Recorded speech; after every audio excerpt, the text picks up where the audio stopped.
station. This is CNBC. Do you hear me? Hey, we have you loud and clear. Welcome aboard the International Space Station. Thank you. Great to speak with you.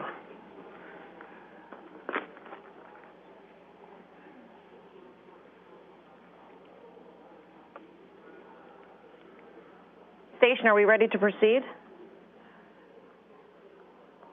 We are ready.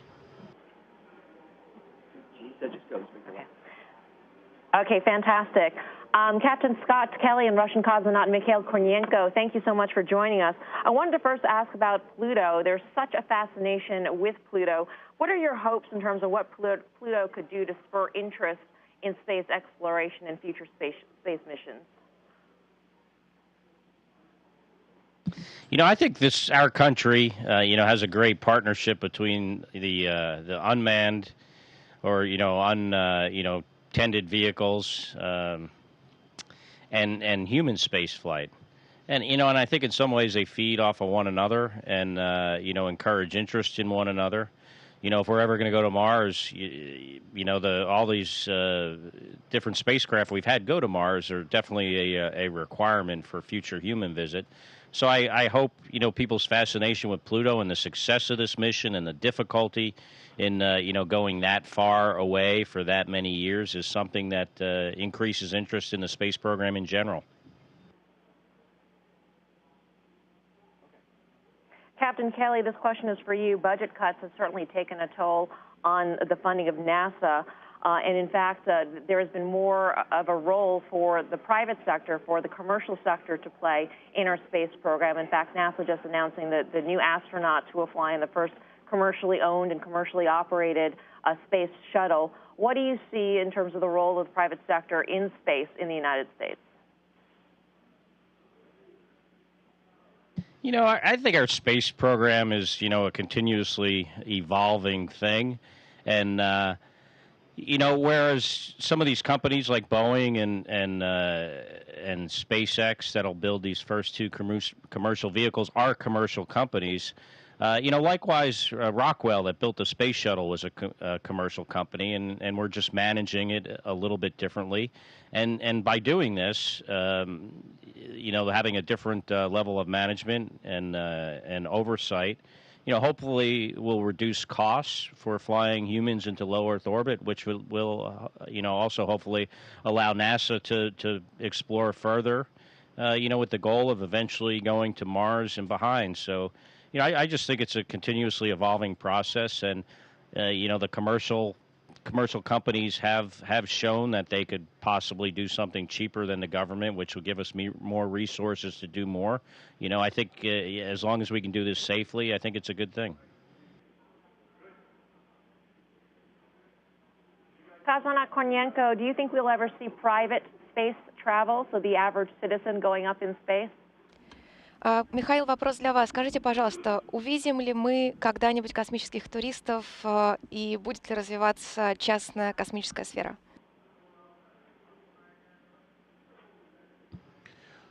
Но мы их уже видели, космических туристов. We have already seen private space travels, and I believe for commercial companies it's a very good experience. Space exploration is constantly developing, and I believe this is one of those areas where it should keep developing, and I believe that it will happen very soon.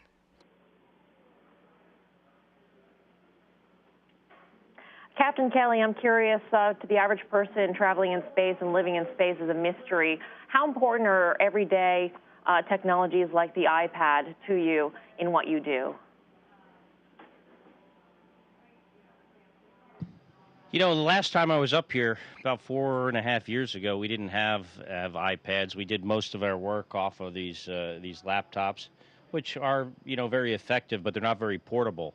Something like the iPad that we have now allows us to access our procedures and other what we call operational products that we might need to complete a task in a much more portable way.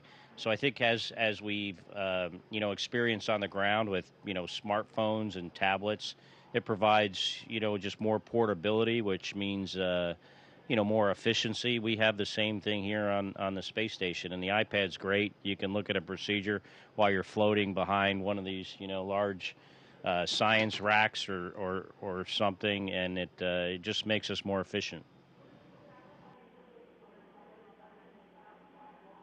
Do you have internet in space? What's that like compared to how it operates here in the U.S.?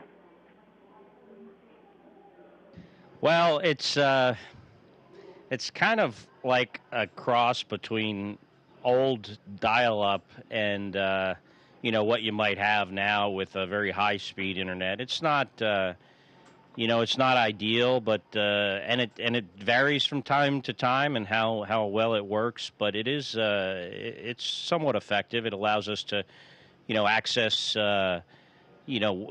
web pages, your personal email, things like that. It doesn't provide you with the speed, like for instance, you couldn't watch a movie on it, but you can you can post things on social media, not videos but pictures, pretty effectively. So it's a pretty handy capability we have.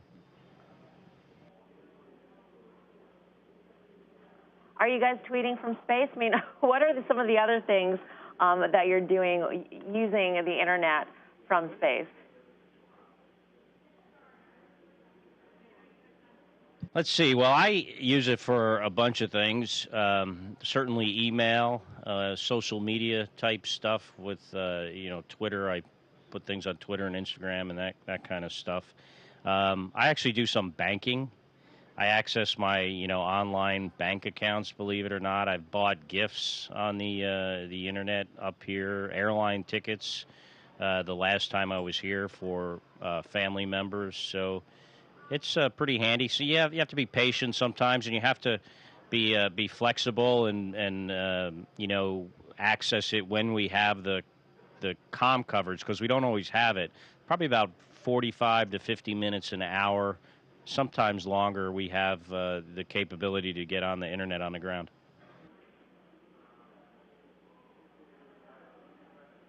And what kind of shows do you watch from the International Space Station? They're great. We have these psychological support folks that support us up here, and they send us, all different kinds of television shows, whatever, if we want. I was recently watching Game of Thrones and Better Call Saul, but both of those seasons ended, so I'm not really watching any kind of series. We don't have a whole lot of time to do that, but I would watch it when I'm exercising. I don't really watch much television otherwise, except for the news. Actually have live news playing most of the time in a couple of the modules that we can, watch it live. But TV shows, just those two, and some sporting events. I was watching the British Open yesterday while I was working, which was great trying to follow that. But I missed the very end because we lost the satellite coverage. Oh, I won't tell you how it ends. Last quick question here. I don't know if you trade. We are a trading show, a stock trading show. Do you have a question for one of our traders?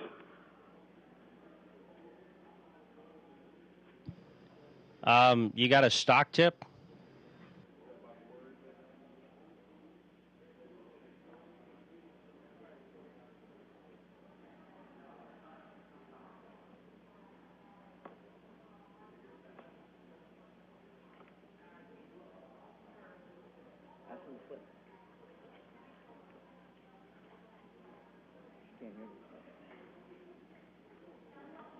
I can't hear him. I could hear a little whispering, but that was the perfect setup for the buy low, sell high answer. That's what I thought I was going to get.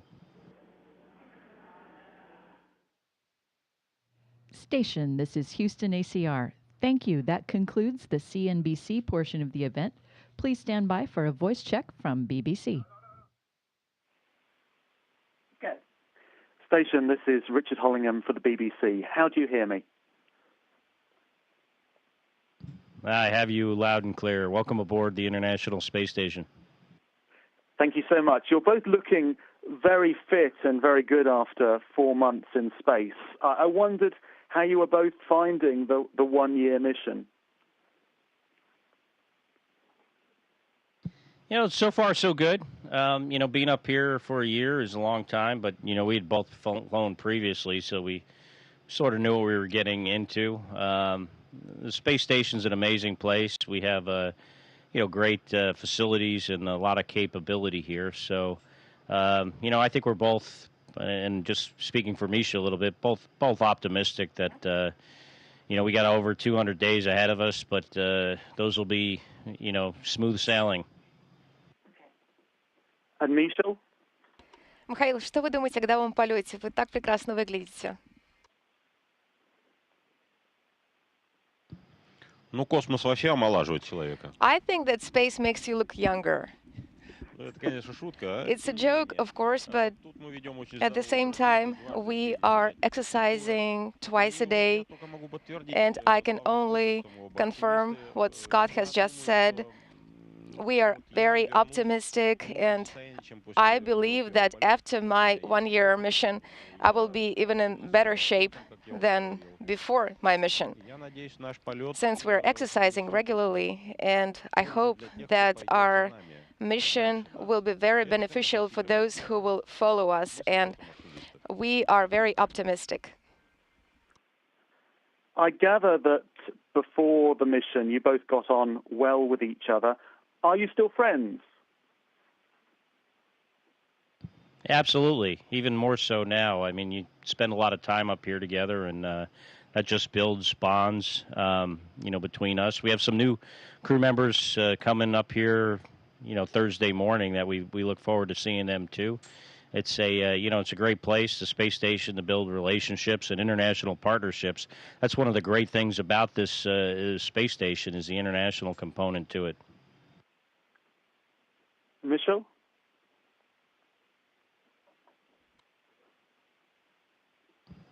We are still friends, and we'll be friends until until the end. Until we're in the dirt. Yeah. Are there any particular aspects of this flight that differ from the usual missions? Obviously, you've got a lot more going on. It's a lot more about you this time and how you are performing. Because it's somewhat unique in regards to the duration, more than we've done previously on the space station. I think, if you compare our involvement in the human subject type of experiments, Misha and I certainly have more of that than I think maybe your average crew member might. So, there's that aspect of it. Being up here for this length of time also has you involved in more things that we do on the space station, other science experiments and such. Throughout the course of the year here, we'll have 400 different science experiments going on. So, our involvement will be, bigger than, let's say, someone that is here for a 6-month stay. But, on the surface, though, from a day-to-day perspective, our lives here are no different than any of the other crew members. And you're working together throughout this year. What does that show us about working together on Earth? I mean, is what you're doing in space something we can learn from? I think so. This space station, this neutral territory, so to speak, in a very, very challenging environment, gives us the opportunity to work on something that's, very important, very difficult, work with this international partnership. And, we've been doing this for over 15 years now, and it's, one of the great successes of the space station. We're getting great results now from the science we do. So, I think there's a lot to be learned from this in many, many different ways. And Scott, have you learned anything from the Russians? I learn stuff from these guys all the time. They have a lot of experience. Their long-duration spaceflight experience is more extensive than ours. They do some things different. They're more practical. They, certainly their budget is less than what NASA has. So it's great to see what they can achieve with more limited resources than we have. it's quite impressive. And Michelle, have you learned anything from working with the Americans? Михаил, а чему вы научились во время работы с американскими астронавтами? Ну, должен сказать, что тут есть чему поучиться. I have to say that there is a lot to learn from Americans. First of all, they're very specific, they're very thorough, especially in performing their tasks and objectives. And I believe there is still a lot to learn from our partners, and we are learning from each other every day. For example, I'm performing all my activities in the same efficient manner, in a very precise and accurate manner. And I believe this is very important here in space. They are very friendly, and I cannot say that I was angry or gloomy earlier, but our American friends are very friendly, so we're learning that from them as well. So, in brief, I can say that, yes, we have to learn from each other. Well, that's good to hear. I have some questions from BBC Future readers, and I have one here from Leon Mantell, who asks, has your spaceflight altered in any way your view of humanity's role on our planet Earth? Well, you know, every time I fly in space, I'm struck by how small it makes the Earth appear and how it makes us seem like we're all citizens of one place, not any particular countries. You know, you don't see a lot of you don't see political borders that are drawn on maps. You see physical borders only. So it really gives you the sense that we're all, one big part of one big team, Team Earth. And, the other thing you notice is the atmosphere is very thin. Looks very fragile. So, for me, those are the two main things that, I find over the course of my career here, how my perspective has changed. And I wondered whether your training has fully prepared you for what you've encountered so far. And that's a question from Catherine Thirlwell, another BBC Future reader. Yeah, absolutely. We have a great team on the ground, international team, not only in the U.S., but in Russia, Japan, in Europe, Canada, that train us for many years for these missions. So, although there's, a few things you don't really realize until you get up here, and you can't really simulate well the microgravity environment on Earth, by and large, we are very well trained, and and that's because of the great people we have preparing us on the ground. Does it change your dreams at all when you sleep above the Earth? I had an interesting dream last night that I remember, but I'm not going to share that with you. In any case, I was asked after my last flight, hey, do you dream whether you're on Earth or you're in space? And I actually couldn't remember, so now I write my dreams down. And most of the time they're about being on Earth, but a lot of times they're about being on this, sometimes they're about being on the space station too. So it's, like a lot of people's dreams, they're pretty weird. I've been asked to ask you to just demonstrate some weightlessness. We've seen you pass the microphone backwards and forwards, and you're both floating around, but just give us a quick demonstration to finish.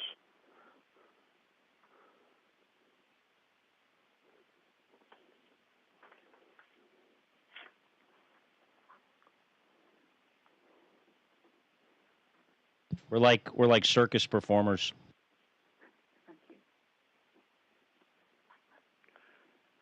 Thank you both very much for your time, and good luck with the rest of your mission. Hey, thank you. Our pleasure. Enjoyed talking with you today. Station, this is Houston ACR.